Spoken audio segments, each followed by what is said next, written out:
I'm Chris from Play Comics, the show. That's really loud. Really loud. We're live, by the way. Hi. I'm We're Chris live from on Play Spreaker, Comics. too. Why The is show- that playing? What's that's really loud? Oh, I'm echoing back. We're live, by the way. Hi.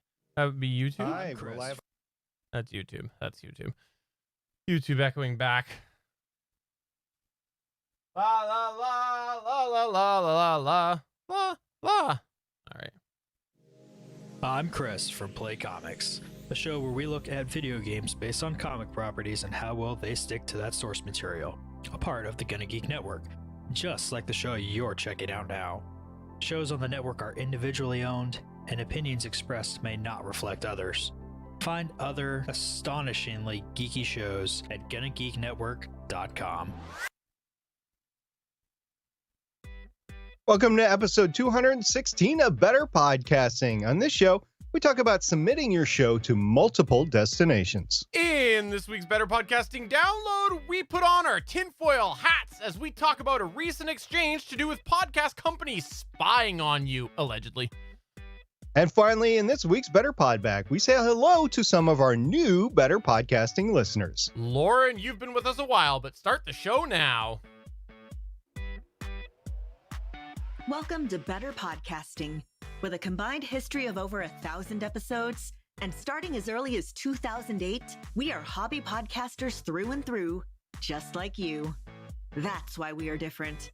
We minimize the money talk so that you can focus on building a better podcast.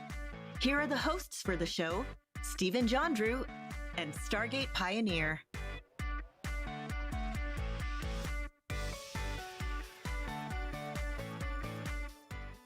Welcome to episode 216 of Better Podcasting. I am Stephen John Drew, and I am pleased to say that SP is here again this week. Hey, SP! Hey, Steven, I'm not going to lie. I've been thinking about this for a while. I'm going to drop it on you right now. I'm thinking of upgrading to the Electro Voice RE20. I know you've actually mentioned that on the show before, that it's always been on your mind for a little while. I look forward to seeing what happens if you do get there, because there are people that I have seen online say that they personally prefer their voice on an RE320 over an RE20. So I'm intrigued to see what happens. And if you want to do that, it'll give us, of course, more things to talk about on the show. So I encourage you to do that. But before we get into our How I Saved My Podcast story this week, I want to talk about how I could have saved my podcast this week and how I chose not to. And it all has to do with the official GonnaGeek.com show. If you didn't know this, SP and I also do a geek show every week called the Official Gonna Geek Show. We talk about different geeky things, and usually we stream that live on Mondays. Well, Monday, basically overnight between Sunday and Monday, I had something very, very wrong with me that I did not feel well. I barely pulled myself into work. I felt awful through the day. I basically got like 2 hours sleep, and I just felt terrible. And so I want to say that having wonderful co-hosts SP and Chris, they messaged me and they're like, no problem, Steven, if you want to go ahead and continue on, we'll do the show without you. But the thing is, we had a bit of a conversation, and I have quite a few different things on my plate this week. And when I am editing a show that I'm not on, I don't have time codes and things like that I usually write down of edit points that save me time during the editing process. So I have to go through and I have to do a full edit. And SP and Chris were very understanding in that, and even suggested that maybe we just skip a week, because we've said before, we're not always saying that you should have to record every single week, and life does sometimes happen. And for the benefit of all of these other important things that are currently on my plate this week, which we might talk about a little bit next week, SP and Chris were so supportive, willing to go ahead and do the podcast with me, but then did a bit of a pivot once they saw what was going on in my world. And so I just wanted to, number one, say thank you, SP, and thank you to Chris if you're listening, and two, just share that as a bit of an example on how sometimes you just adapt to what life throws you, and life threw me a very, very sick day. That was okay, because it allowed me to take part in the Bachelor watch party that was going on that night. So, sometimes not having a podcast is detrimental to your life. So podcasting is always better than The Bachelor. You've heard it here on Better Podcasting. Podcasting is better than The Bachelor. So thank you very much, SP. And if you think that I was absolutely crazy for doing that, and you tell me that I should have not done that and that I should have made them and forced them to podcast without me, make sure you contact us to podcast@betterpodcasting.com. Or if you want to just share a similar story, feel free to as well, because we'd love to have that in our Better Podback section. But yes, we like to kick off the show here and there with a how I saved my podcast story, or a how I could have saved my podcast story. Basically, something's gone wrong with a podcast, or kind of went wrong with a podcast, and things that were done to help resolve that. And this week, SP had a really interesting thing that we think fits into this category from no other place than, of course, the podcasting subreddit over on Reddit. And SP, I will turn this over to you.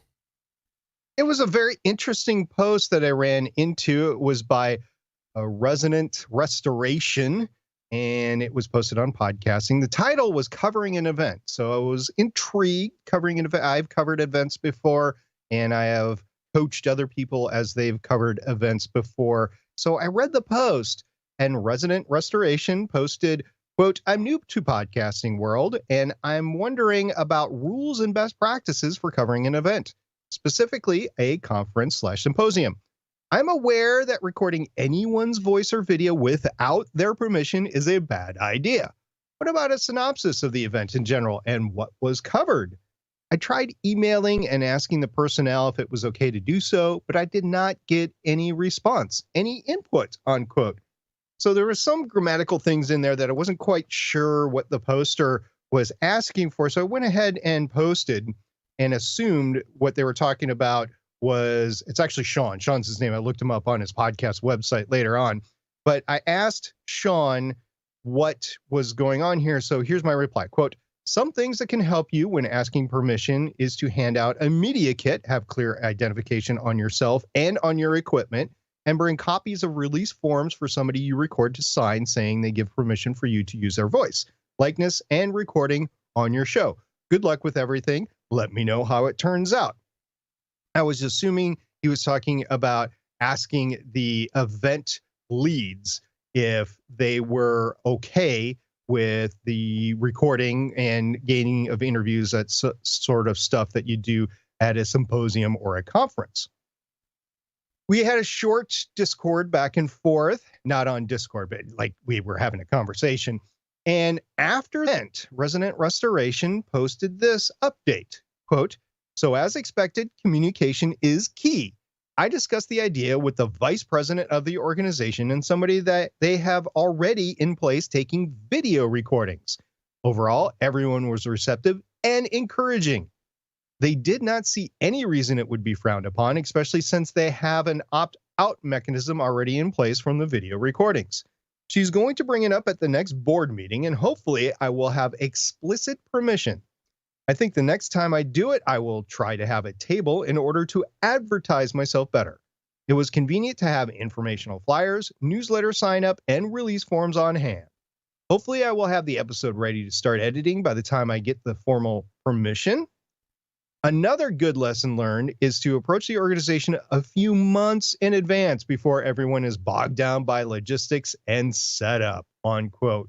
A lot of great comments there. And I think this was a great thing. Brand new podcaster, hasn't posted an episode yet. It went to the website. Sean has said that he is getting an episode ready to go. But I thought this was great for a new podcaster to think of the permissions that you are going to have when you go to an event and try to cover it. Yeah, the only other thing that I could mention here, just based off of some of the experience with some of the conventions and passes that I've been involved with Gonna Geek, as well as with the comic book site I used to run, is if you do reach out in advance, that is key. They mentioned that.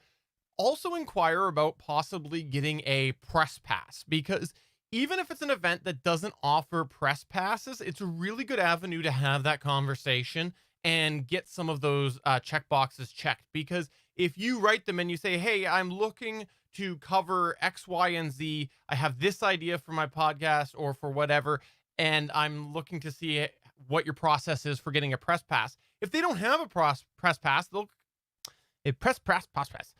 If they don't have a press pass process, then what they're going to do in general is email back and tell you that they don't have that. they might tell you to pound sand, or they might open up a conversation and say, but this is what we have in mind. So definitely sometimes using those terms, press pass, will sometimes get that door open for you to have that communication. Overall, I really enjoyed the conversation back and forth and the dedication to the podcasting field from a new podcaster. So way to go. Trying to write down that edit point there before I get done, because if whatever happens when I don't write it down, you know what happens? I go and I edit, and then I listen, and I've rendered the whole file, and then I'm like, within the first 5 minutes, oh, you screwed up, Steven. And then I'm just irritated as I listen to the rest of it. You just kind of screw up all the time. It's not that unusual. I know, but I'm just saying because I'm writing it down. Edit point before bump. You're not writing it down, you're typing it down. Uh-huh. No. Gonna get the pen and paper out. I got no pen in front of me. Can't even pull that one. But I do. I do have future 2040 tech in front of me, though. I do have that. I have a maintenance log from a Hyundai Elantra that I no longer own. Oh, wow. Wow. That's pretty cool. I have, well, while we're doing this, let's just go ahead and just go off the rails then right now. I also have several taped 9-volt batteries as well. So how about that? I have a first generation Roku remote, slightly dusty. I have a PJ Masks little flip watch here. I could pull out my 10 iPhones that I have on my desk, but I think it's time to get on with the rest of the podcast. Why? I think our audience, our live audience, Liberty Glitch, Liberty Troll, Liberty...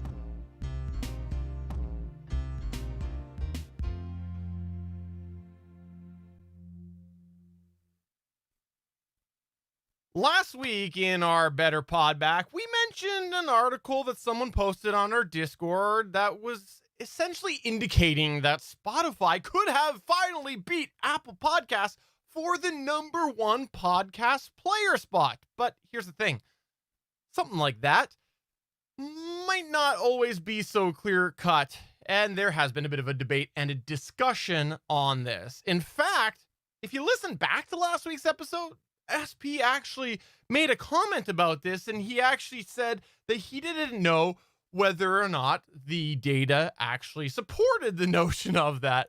Well, that pretty much summarizes nicely the debate that has happened over the last week, which is, do the metrics really support that article's point of view? In fact, Rob Walsh, one of the VPs over at Libsyn, he made a blog post over on Podcast Business Journal that kind of tried to dispute this information based off of the Libsyn metrics. But among this debate, there was a topic that was inspired for this week's show. And this is because this debate all revolves around the concept of Spotify versus Apple Podcast numbers. And if you're going to have that debate and you're going to think about that debate and how it applies to your podcast, ultimately, you have to have podcasts that are widely available on both of these platforms. And so today, we want to talk a little bit about that, because these podcast distribution channels aren't the only place you might want to consider putting your podcast on. But there's more than just putting the podcast on these different platforms. Today, we want to talk about some of the benefits to doing this, and also some of the considerations and possible challenges that you might face by putting your podcast through a bunch of different distribution channels or distribution methods or services or listings, whatever phrase you want to do. So let's go ahead and start off here, SB, with why people might want to think about doing this. Let's begin with the obvious question. I get this all the time. Uncle SP, why would I want to put my podcast on more than one place? Everyone says, find my podcast in iTunes. Sure, I know it's Apple Podcasts now. Not so with me. But since everyone says this, doesn't matter, unquote. That's what they say, the whole thing, including my interjection. Even though there are statistics that indicate that Apple still has a strong hold in the market, over 50%, those statistics have been pretty consistent at showing that they are starting to lose some ground. It was higher than it was a couple years ago. While they used to be the key place and still kind of are, the reality is that listener habits are starting to change. For example, some people are preferring to get their podcasts and music all in one location. Let's take the Spotify example. There are some metrics that we found online that seem to indicate that Spotify is the top player when it comes to music streaming worldwide. So as the concept of a podcast becomes more and more mainstream, it stands to reason that there will likely be more people searching for podcasts in the place that they already know, that they already live in. For a long time, people had cited that one of the reasons that Apple Podcasts, the mobile version, has continued to have a good grip on the iOS market is because it's baked into their phone. It's an app that's literally on the home screen with the iOS when you open it up. It's easy for people to hear the term podcast, see an app called podcast, and there they go, off to the races. But if somebody is using Spotify or Pandora, they hear the term podcast, they see it in the app, they might remember seeing the term, and where are they going to search then? They're just going to search for podcasts where they live, where their music is streaming from: Spotify, Pandora, iHeartRadio. But let's talk about another way that has some statistics that indicate that listenership has been on the rise for podcasts over the last few years. Listening to podcasts through a smart speaker. Now, in our opinion, it's really too early to tell if smart speakers will be a long-term growth or will be something that has or is close to seeing its peak usage already. However, because it's an unknown with indications of possible growth, we think it's worth considering that you may want to be accessible on smart speakers. But how are people getting the podcast through the smart speakers? Well, right now, there are a variety of different endpoints or destinations, depending on the speaker you use, the way it's set up, and even the region that you're in. It's probably worth considering that if you're not listed on the method that the individual speaker is using in all of these locations, you're probably not going to get heard on the smart speaker. But it could... Oh, you can go ahead and take that if you want. Nope, go ahead. Okay. Well, while we're doing this, let's just take a little edit break here for a second, and let's just hear ourselves. While we're doing this, let's just take a little edit break and see. And let's just hear edit point.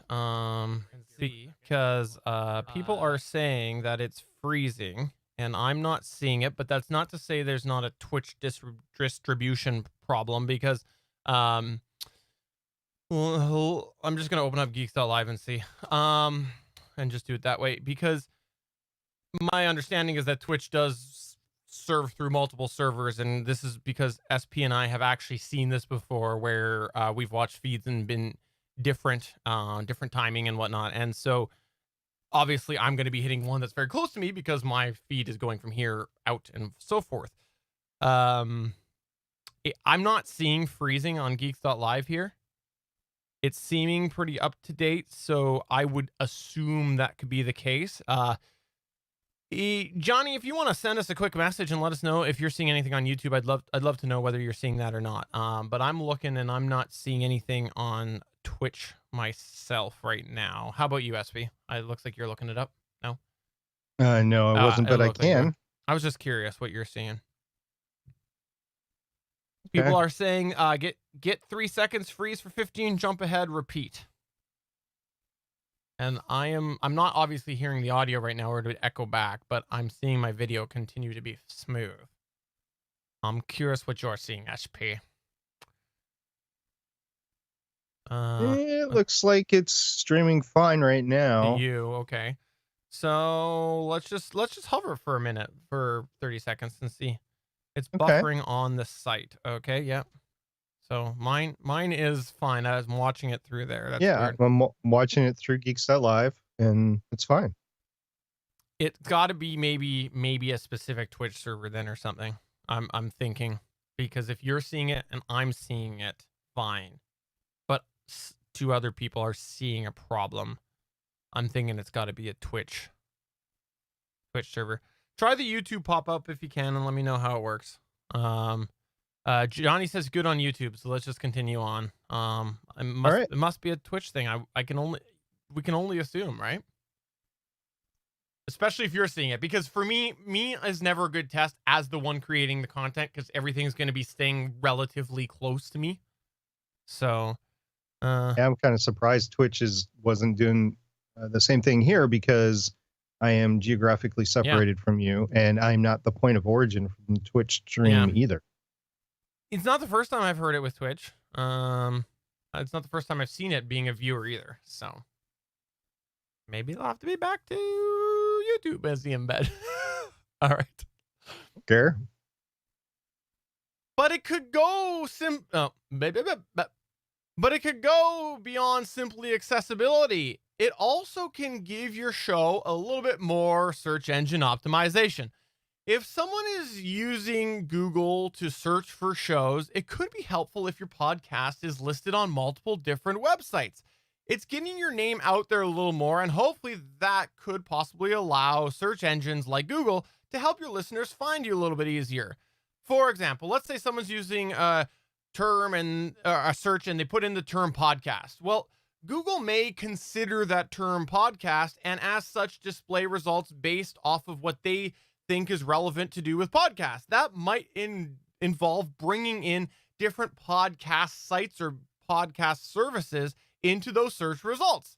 And if you're not on one of those sites that Google's deemed as sort of relevant for this term, perhaps a result that is on that site that is similar to your name could possibly show up. Now, that's just a rough example because we can't tell you the do's and the don'ts of search engine optimization. We're not SEO gurus. We don't claim to be experts, and we certainly don't get paid enough money to be SEO experts. So, but we have a course that you can buy for $99.99 that you can sign up and hear all about us as SEO guru. No, that's not right. Use promo code. No, that's not true. We don't have anything. And so we don't claim to be experts. So if you're right now getting ready to send us hate mail, whatever, go ahead, send that to us. But just know it's probably going in the trash if it's about SEO.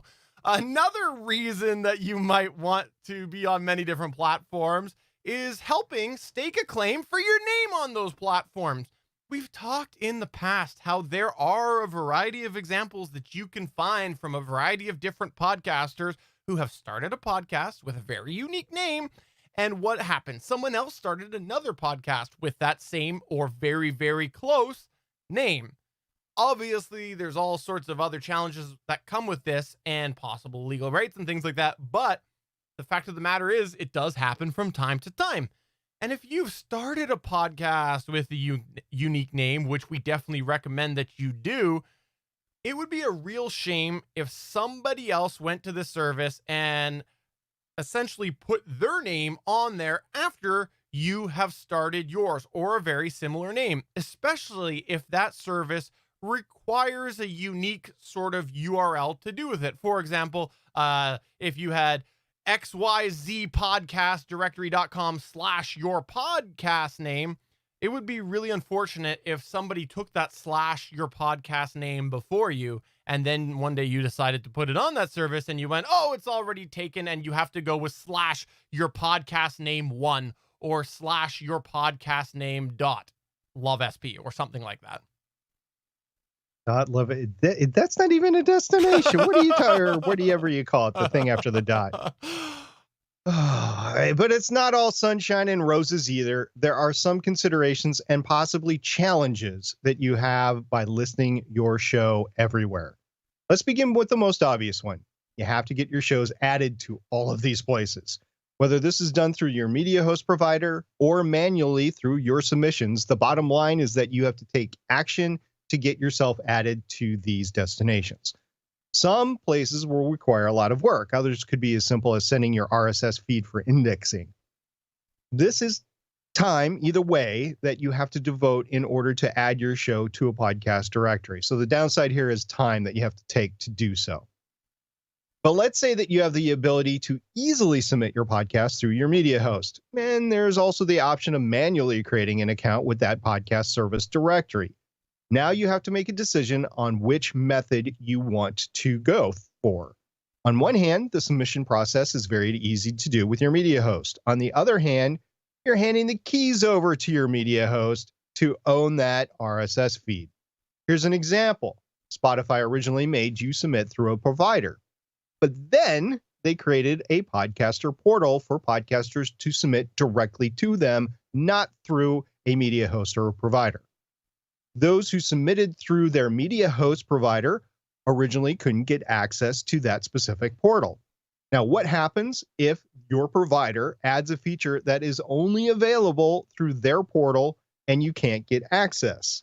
There's also the consideration of what happens if your media host doesn't have or isn't willing to give you back the ownership of that submission. So first of all, there are the service itself, and you can log in, you can see stats, you can do different things for your podcast. Second of all, you have your media host saying, no, we're not going to release that RSS feed to you, so you can't put in a change. It's possible. I haven't heard of that happening, but it's possible. So whenever you have a third party submit your show, you should consider that there is a chance that they may own that submission. Consider variables such as how you can claim it back if you want it, what information they get by owning your RSS feed to that destination, and if there will be any impact to the listening. For example, if you run your own website, will the podcast directory be able to list to that website, or are they going to point back to the media host as the website? Now, that is a consideration that is worth it if you're trying to make your landing page on your website the home of your content. Another area of consideration before you submit to all of these different places is the fracturing of your podcast distribution. If your podcast is listed on a variety of different places, you have to kind of recognize that now people are getting your podcast through a variety of different areas, and what impact could this possibly have on your show? For example, what if you change basic elements like artwork, descriptions, etc.? Will that directory be able to get that updated information, or do you have to go in and manually submit the change? What happens if you even change your core RSS feed? Will that directory properly get the redirect and start pulling the information properly? It should, in theory, the way that redirects work, but it doesn't always happen. We've heard of some stories here and there where people have had to just kick that service and ask them to make a bit of a change request. We recommend that you periodically do check these listings where possible, if you can, of course. Here's a little fun fact, personal story myself. I once had the official GonnaGeek.com show that I talked about at the beginning of today's episode that did be listed. Yeah, it's a B-list show. Yeah, okay. Yeah. That was listed on a certain service, and apparently that service just stopped updating properly. Former guest of the show, Cody Goff, who's on the Gonna Geek Network, he reached out to me and he said, hey, I'm not seeing the Gonna Geek show update anymore. Do you know what's going on with, and I forget what service it was, because honestly, it was one that I didn't even realize I was on. And I went and I looked, and sure enough, the Gonna Geek show was not updating there. And I sent them off an email and I said, hey, what's going on? And they got back to me and they said, oh, sorry, tech problems on our side. And they fixed it. But honestly, if I wasn't periodically checking that, if I didn't have him let me know about that, I would have had to periodically check it to be able to have found that issue. And someone who was going and searching on that service for the Gonna Geek show, they would have probably looked at that and gone, oh, they haven't released an episode in months. Who knows? I'm not going to check them out anymore. So this is something that you need to consider as you go and essentially fracture that distribution. Let's talk about an even more important change. What happens if you change the podcast file itself, the actual episode file? This has happened to most long-term podcasters. At some point, they have posted an episode, realized there was a critical error that had to be changed. Steven, remember that time where you published Better Podcasting and there was nothing in it? Yeah, that actually happened. Yeah. I did. Seriously, a whole episode of silence. It was apparently our best rated episode. It was a lot of downloads. That I think that was because people were downloading it twice and three times to see if there was a mistake. Anyway, what is the impact if you go in and you replace that file? Some services simply point people back to your hosted file, whereas others pull the file down, make a copy of it, and then distribute it. How does the service that you are distributing your show to handle that specific task of replacing the file? If not, well, you might have to keep in mind that when you are in the situation, you'll need to post a whole new episode rather than replace it. And there's some issues with that too. However, along the same lines, you should also consider that this impact could be if you are doing that later method, copying the file, how does it affect your stats? That's the big part there. Some of these services will pass back the stats to some stat providers, others won't. Now, if the stats are not being passed back, you potentially could not see a good portion of your downloads if you're checking only the stats on your file downloads through whatever service that you are using to either host your show or stats through your website or whatever. In this case, you have to consider how you're going to manage these downloads. How often are you going to check these services for stats? Or do you even care? I'll give you an example that is not related to this, but if you happen to be distributing your show to, say, YouTube, like we are, there is no podcasting service out there that is going to count your YouTube downloads. You're going to have to go and see your views on YouTube through YouTube and not your podcast media host. So that's just an example of how this would affect you. So it's a question you should have and a decision you should make.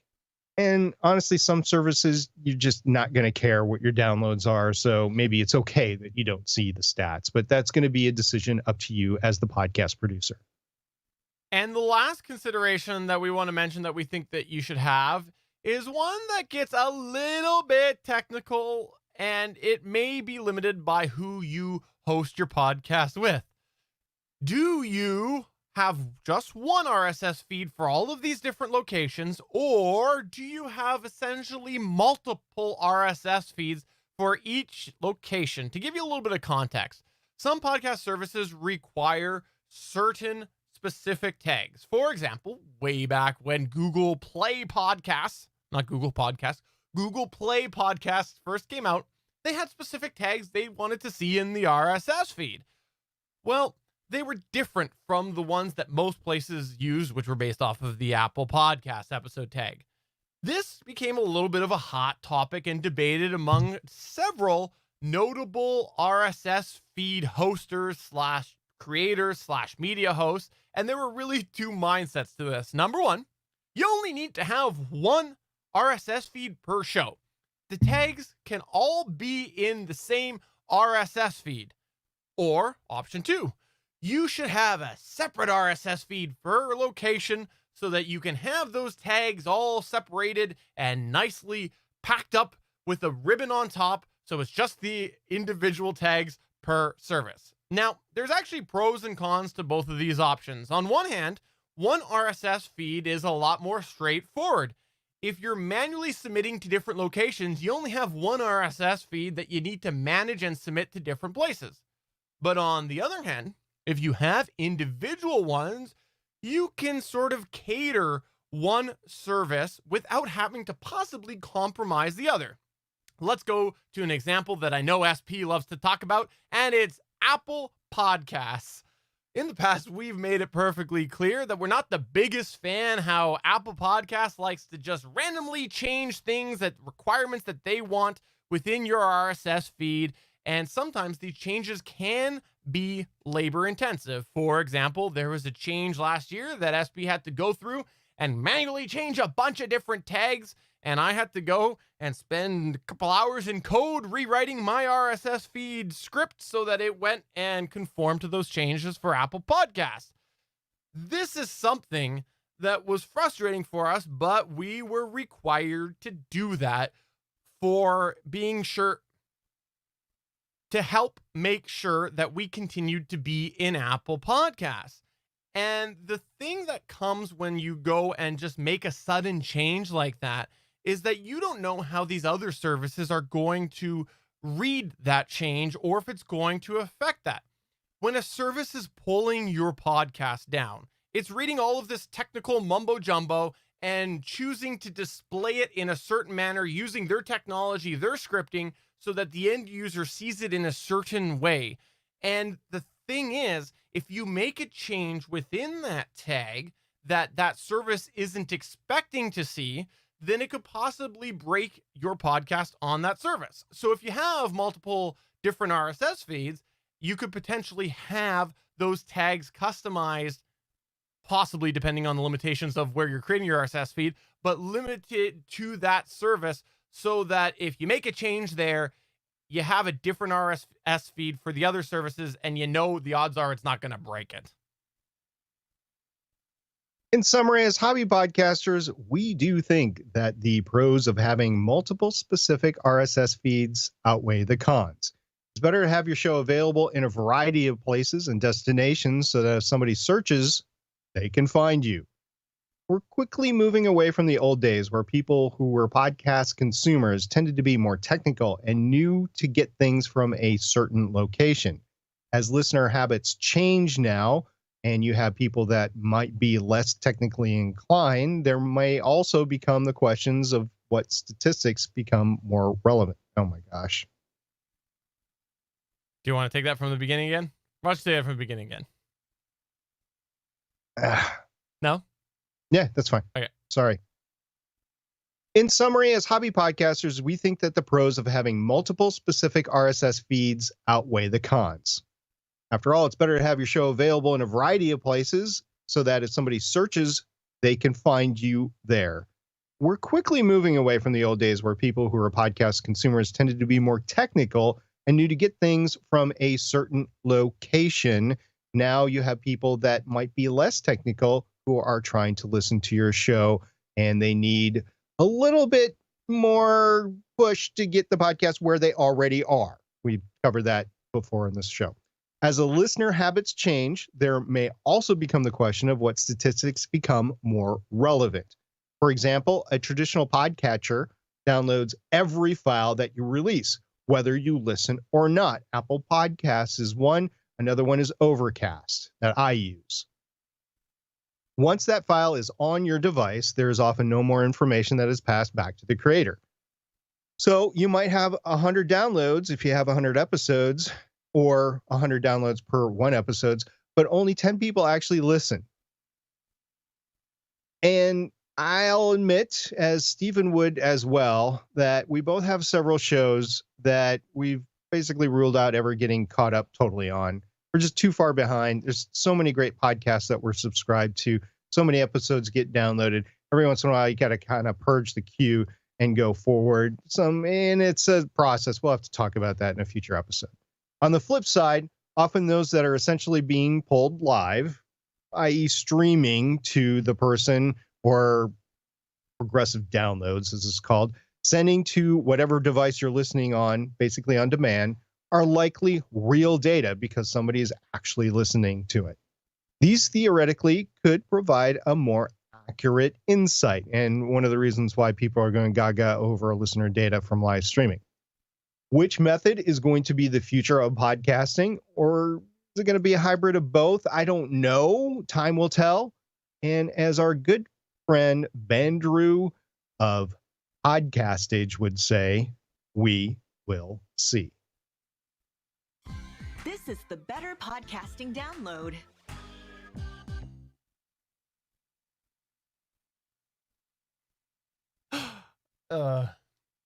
Did you want to throw it to me there? Nope. I just I mixed up whether I was muted or unmuted, and I thought it pushed the button the wrong way. I got confused. Let's do it again. This is the Better Podcasting Download. You know, I often like to look at the Better Podcasting Download and I go, SP found this amazing thing we should talk about this week. And it's true because he's really good at digging up things. But today I just have Wait a minute. I'm good at digging up things like dead bodies. I wasn't going to say. Maybe buried treasure or something like that. He's good at digging up fun things to talk about on the show. Is that better? Okay. Okay. And so today I have to say that he didn't find this because there's no way that we can hide this. I would love to lie right now and say he found it because, again, SP deserves all the credit in the world for everything with this show. He deserves all the credit. But this was on Facebook, and we have to call it out as being on Facebook, and SP is not on Facebook because he wants put very revealing photos of himself. That is not the reason why. No, that's not true. For anybody who isn't familiar with this, is obviously SP uses a pseudonym, and that is something that you cannot use on Facebook. So he's not allowed on Facebook. So no SP on Facebook. And I am on Facebook, and I did find this. And it's something that we thought we would at least mention because we should talk about it. We should talk about it and what the considerations are to do with this. And honestly, though, I will give credit where credit's due. SP suggested we do talk about this because we pass podcast stuff back and forth. And so again, got to turn it back to SP. SP, you're the one that makes this podcast good. So pat yourself on the back for at least suggesting it.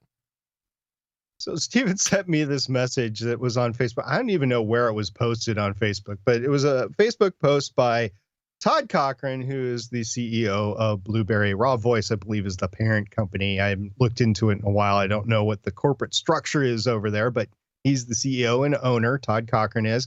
And he posted this thing earlier today, maybe last night. I'm not sure when he posted it, but it was within the last day of recording here. And he said, very disturbing, confirmed today, a podcast company is doing a listener attribution for advertising agencies. Some of your listeners are being spied on, and you don't even know it. That was the quote there. And there was a little bit of back and forth. I have no idea if there's more now or not, because I can't go back to Facebook and look, because Steven's right. I am not on Facebook. But one of the people that we've talked about previously on this show, he runs a podcast news site called Pod News, James Cridlin. He came back and said, quote, some of your listeners are being spied on, unquote. Isn't this just a little alarmist? And then there was this long post about how James was saying that you could do this without the attribution and still be GDPR compliant. That's the big Data Privacy Act that's in Europe right now, and California has one as well. I don't know if what he's talking about is the California law compliant, but it was definitely GDPR compliant. And he even gave away his temporary IP address and said, find me, and I dare you to find me in your podcast stats. And he was honestly just looking for some data.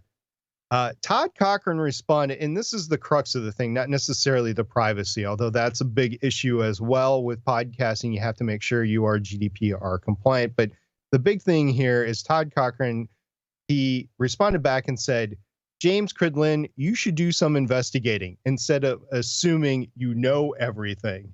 And James, who has done a decent job of reporting on the podcast space with news, told Todd, editor@podnews.net will find me if anyone wants to contact me. I always respect anonymity.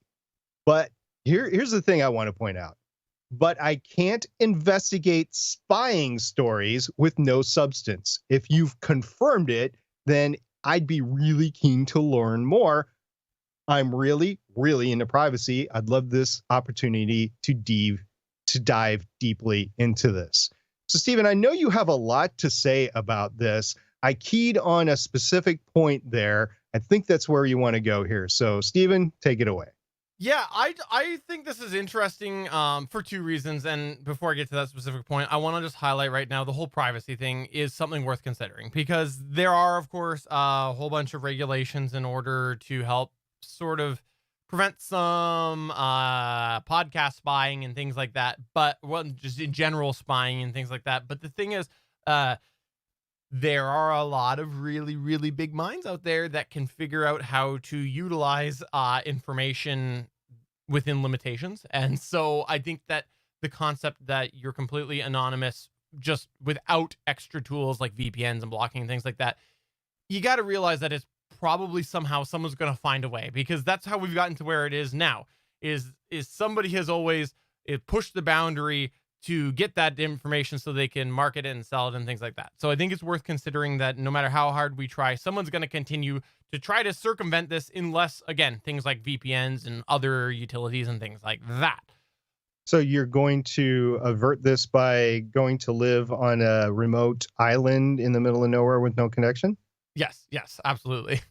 All right. Good luck on Leon Yu.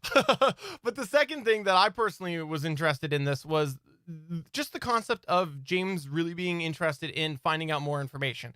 And I think that this is something that we should always consider when we are putting information out there that is big, bold statements and whatnot, is that people are going to want to know more. But there's going to be limitations to what those people are able to do without having more information.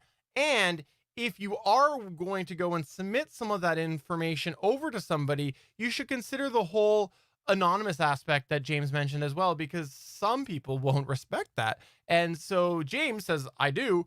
But if you were to go and say you had a big breaking story and you provided it to somebody else, you never know what's going to happen. Could you find yourself in the center of this big controversy, even though you were just trying to be a good Samaritan and pass information along? I think it's worth considering as well. But James at Pod News does do a good job of putting a bunch of different articles together and things like that, even things that he doesn't always agree with. Yeah, I've had a couple discussions with him myself, and he's actually published things of mine that he's personally disagreed with. And so I think that this is a really interesting exchange to follow because of the fact that James disagreed, but invited more information, and just to see what comes out of it, because I'm curious to see the metrics and the technical information behind it. So that's sort of my just general take on it. Again, I assume everybody's spying on me. I have an Amazon voice device. I have a Google phone. My wife has a Apple phone, and I also go and just run banners in the sky with all of my personal information. So I just assume. Might as well be safe and make sure everybody. Sorry, say that again. Might as well be safe and just make sure everybody knows what's going on versus guessing if they know or not. Yeah, you never know when there was a data glitch or something. You know, like the internet pops up for a second, and the government spies aren't able to hear everything that you said. So just, make sure that it's there. I just want to say, if you're going to make claims on the internet, make sure you can back them up somehow. Just don't say that you have some sort of secret data and then go neener, and then provide no more information. This is a day ago. I have no idea if there's more information on this post or not, but as of when you sent it to me, there was no additional information. So we'll see what happens here. Usually things like this would come out eventually because there would be alarmists that would be posting. So who knows? We might be looking at an exclusive James Cridland show, maybe even in a couple of weeks when he comes out with all this data. If you want to, if you have something that you think would be worthwhile to talk about here in the download, please get in touch with us through any of the ways, because we have had a variety of listeners over the years send us articles that have made their way to the download, and we would love to hear from you. podcast@betterpodcasting.com. This is where we here at Better Podcasting turn the show over to you as we run through some of your feedback. We call this segment Better Podback. Let's start off here with a piece of feedback that we got from our Discord server, and it came from yakko.org. Well, yay. YAKK0DOTORG. So it's yakko.org. I've been saying Yakko Doctor for a while, but it does have that G at the end. Hey, this is Jeremy from the Transmissions podcast. So if you're into Transformers, go over there, check them out. He posted this article. HuffPost is charging winners for their use of Best Podcast of 2019 branding. Why didn't I think of that for my show's Best of Awards? Yeah, so Jeremy, I think you would have earned a penny or two on it. But this was a story that made the rounds in the last couple of weeks. And it was the Huffington Post posted the Best Podcasts of 2019 list. And then they caught some people that were posting that they were on the list, but then used HuffPost's logo as part of it. And it was an official looking thing. I got to say, a lot of people were incensed. Well, why can't I say that I was one of the winners? Yes, you can. But then if you use their logo, it's their logo. They can charge for use of their logo. And that's what they were doing. If you're going to use our name, we're going to make you charge for now, the charge is probably too much for most podcasters to use, because most podcasters don't make much money off their show. Not all. I mean, there is money in the podcasting space, but we're talking about hobby podcasters here.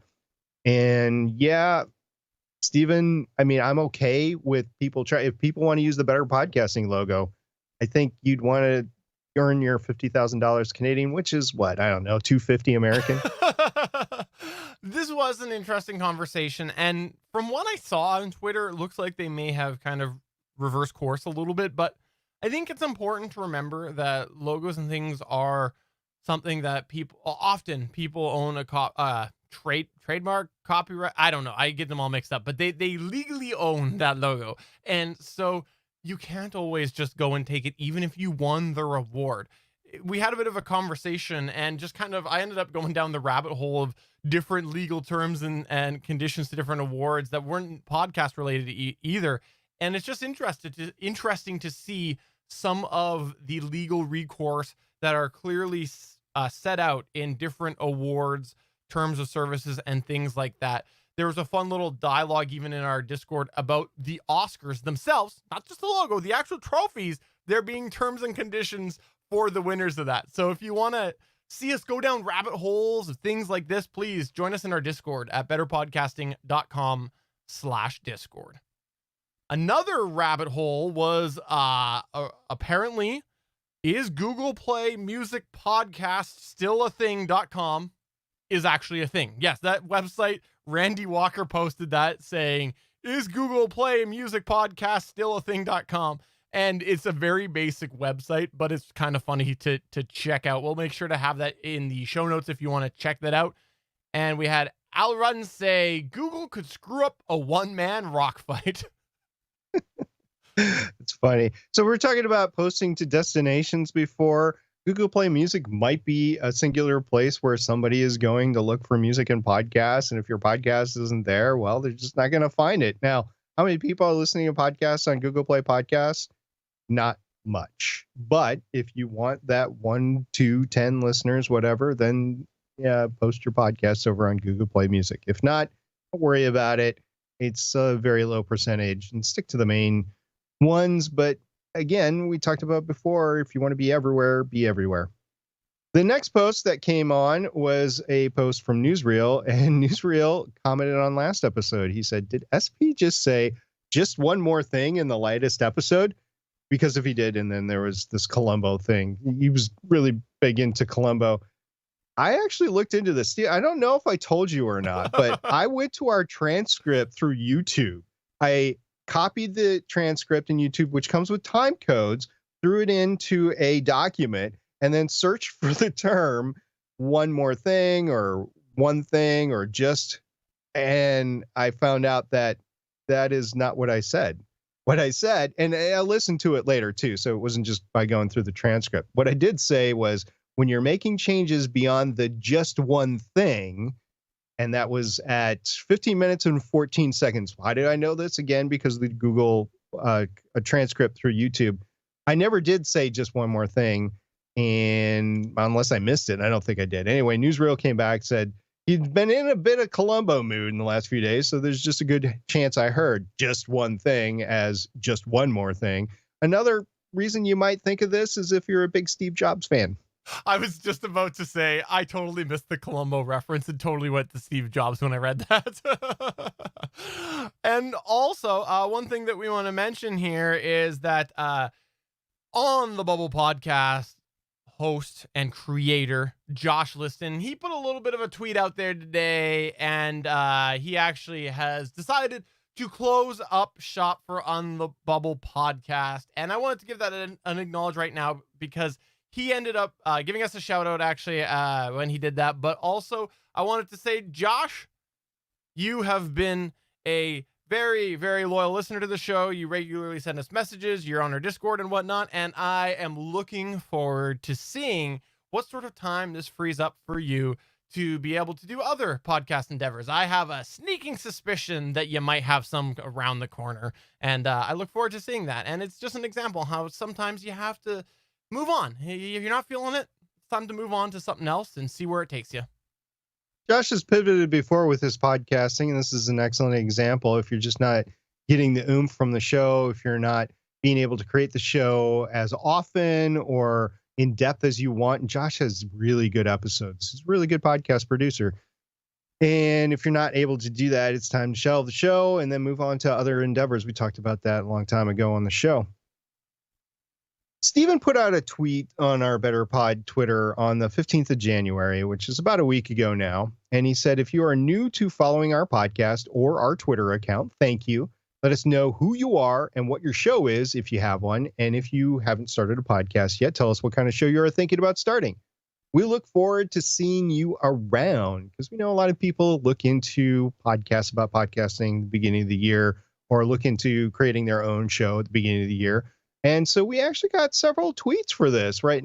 And I wanted to mention the first one right away. She's not new to the show, but she has been promoting the snot out of Better Podcasting. Don't think I haven't noticed when talking about Win Kelly Charles, and she does the Ask Win podcast. I believe the Twitter is Ask Win. And thank you very much, Win, for promoting Better Pod. We see it all the time, almost every day that you do it. So thank you very much. We really appreciate that. We also had at Sound of History say, hello, we just started a music history podcast that is looking at the overall story of American music history, at least to start with. Our first half episode is up on Podbean on Spotify.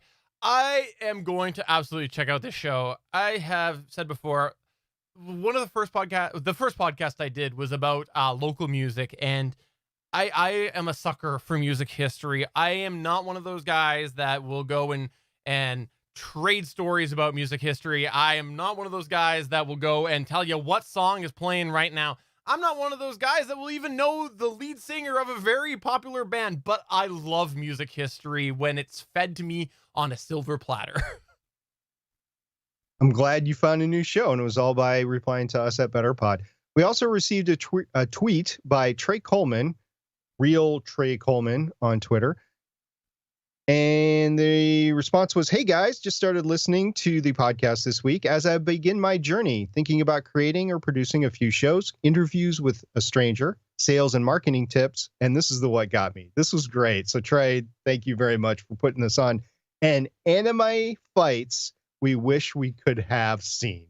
That's funny right there. Anime fights. So I don't know if that's like within each individual anime series or if it's like between anime series or something like that. I haven't checked out the show yet, or I don't even know if there is an existing show. But if you have a show like that, I know a lot of people would be interested in it.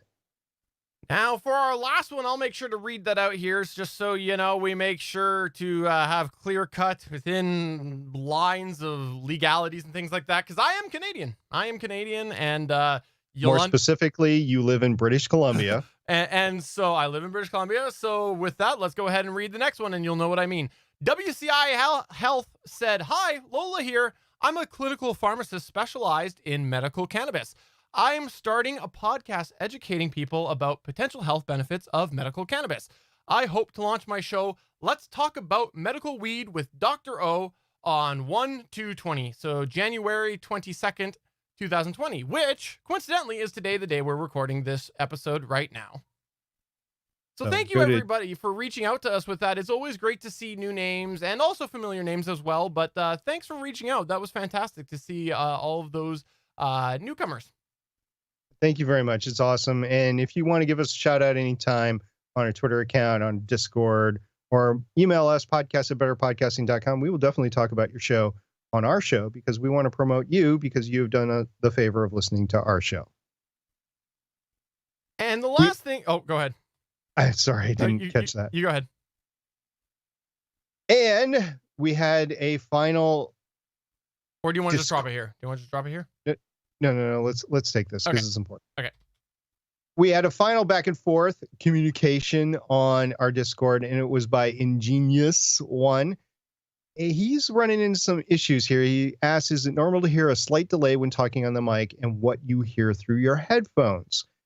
And I replied, yes and no. It's called latency if you self-monitor through your computer. This was one of the reasons, Stephen, why you and I want to do hardware recording, because we can listen without latency to our hardware recorders. But I know a lot of people use Voicemeeter, they use different things, and there's slight latency in there. Now, on some programs, you can go in and set the latency so it doesn't seem too bad when you're listening back to yourself, but in some cases, it's pretty bad. So this is the sort of stuff that we see all the time on the Better Podcasting Discord. And if you want to come in, it's not just us. We had Zachary Webb pipe in and just other people answer questions, especially since both Stephen and I are not in the Discord server all day long. So other people can step in and answer your questions for podcasting. And we love to see you on our Discord server. And that's at betterpodcasting.com/Discord. And also, I selfishly put this in here because I suspected we might have somebody in the chat called Bangs Naughty Bits who might know a little bit about some things to check out as well. And he did indeed right now. He has just said Audacity preferences /record/software pass-through uncheck. Now, with the information that was in there, I'm not sure that would have possibly an impact. However, I don't know enough about this, and so I would give that a shot, because from what I was reading with the information, it didn't look like Audacity was in play right there, but I don't know. Sorry, were you? No, it wasn't. Okay. It was Voicemeeter. You're right. Was that? It doesn't look like Audacity was in play there, but that might give you something to test out and try to recreate and maybe narrow in on sort of the comparable section within Voicemeter. But I used Voicemeter for a brief time and wasn't happy with what I was seeing, so I can't really give much information there. And thanks, Bangs Naughty Bits. Sincerely appreciate that. So we have had one heck of a show, Stephen. I am glad to be back in 2020 with you, and I look forward to our show next week. If any of our listeners have any feedback about any of the things we talked about how I save my podcast stories, about the topic of distributing your RSS feed, about stating just blind claims out there about spying without anything to back it up, or if you just want to give us a shout out, this is the sort of stuff that we love here on Better Podcasting. Thank you for listening and interacting with us. As well, always keep in touch with us on our Twitter and Facebook and all of those other places, facebook.com/betterpodcasting, twitter.com/betterpod, and come to our Discord, betterpodcasting.com/Discord, because of the fact that sometimes we do move our live recording date. And next week, the week that we will be recording this, the final week in January, the week of January 26th through February 1st, we will have a different recording date just being locked down here within the next couple of days, but we'll make sure to post that out there if you like to check us out live. It might be a day earlier, it might be a couple days later. We will lock that down soon, but we know that people like to check us out live sometimes, and so let's put that out there right now as we walk out the show. So 4 episodes. Well, push the wrong button. That's probably better that way, don't you think? Just, me not on the screen. It's always better with you not on the screen, Stephen. So, I gotta be on this. I gotta be on this one. So, for episode 216 of Better Podcasting, I'm Stephen John Drew saying thanks to everybody who got in touch with us this week, including everybody in our live chat. And I'm SP saying happy podcasting, happy hobby podcasting. We'll see you guys next time. Bye. See ya.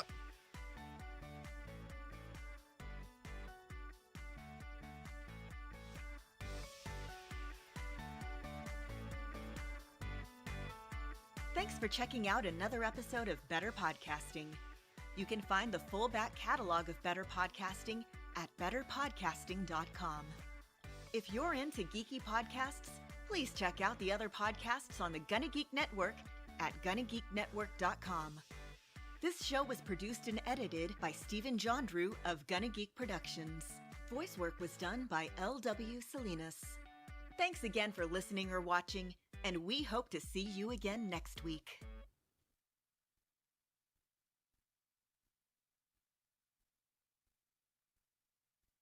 Thanks everybody for coming on by tonight. We hope you had a lot of fun, and yeah, that was a fun show. Let us know if you have any suggestions for future things. Also, heads up, again, continue the saga.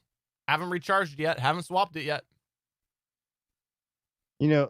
I really want to know how pathetic these batteries were that I was using. They probably have like. I'm just glad that I didn't cheap out on smoke detector batteries. Are you sure that 9-volt that you didn't buy isn't like an RTG or something? Is it kind of warm to touch? You have the heat on in the office? What's RTG? In The Martian, when he digs up the radioactive power source, right? It's an RTG. Okay, gotcha. Yes, it is. It is. Hope you're done having kids. On that awkward note, maybe we should leave. Okay. Hold on. We got this was 5 minutes ago. SJ getting in on that green. Oh, the green. The green. Not the money. The green. Oh yeah. That was Damien. He was on Twitch. And yep. Oh, You're right, Damien, and I'm not going to talk about that one. For the record, I do not use cannabis. I have never used cannabis, honestly, and I don't have any plans to in the recent future. However, when I retire, there is a brownie in my future. Yeah.